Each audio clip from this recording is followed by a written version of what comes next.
अगर आपका पड़ोसी आप पर थूक दे तो ये बदतमीजी है, लेकिन अगर कोई लामा ऐसा करे तो वो बस लामा ही होता है। आइए जानते हैं कि लामा इतने एक्स्ट्रा क्यों होते हैं। लामा देखने में प्यारे और नरम लग सकते हैं, लेकिन उनके रोएदार चेहरों से धोखा ना खाएं। ये जनूबी अमेरिका के जानवर वाकई बहुत मजबूत होते हैं।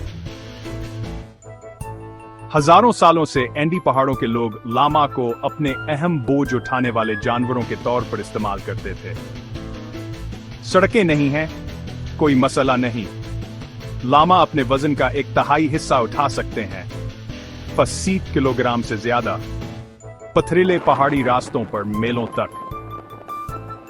लेकिन लामा सिर्फ बोझ उठाने वाले जानवर नहीं हैं, वो अपनी ड्रामेबाजी के लिए भी मशहूर हैं। जब कोई लामा नाराज होता है तो वो थूकता है। सोचें कैसा चिपचिपा थूक जो किसी को बालकल ठीक निशाना बनाता है। तो अगर आप पर थूका जाता है तो हो सकता है आपने लामा के आदाब की खिलाफवर्जी की हो। यह एक दिलचस्प बात है, लामा बहुत समाजी होते हैं, इन्हें रिवॉर्ड में रहना पसंद है। वह प्यारी छोटी आवाजों में गिंगनाते हैं। लामा को थेरेपी जानवरों के तौर पर इस्तेमाल किया जाता है, क्योंकि वो इंसानों के साथ नरम जाजावर पर सुकून होते हैं। और ये सुने, लामा के 3 मादे होते हैं, बिल्कुल गाय कैतरा। यहाँ ने सख्त पहाड़ी पौधों को ईंधन में तब्दील करने में मदद करता है।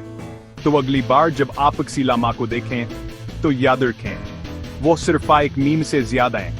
वो पहाड़ी सुपर हीरो हैं, वो डर अमा क्वींस हैं, वो इंसानों के मददगार हैं। अब कुन लामा दोस्त नहीं चाहेगा।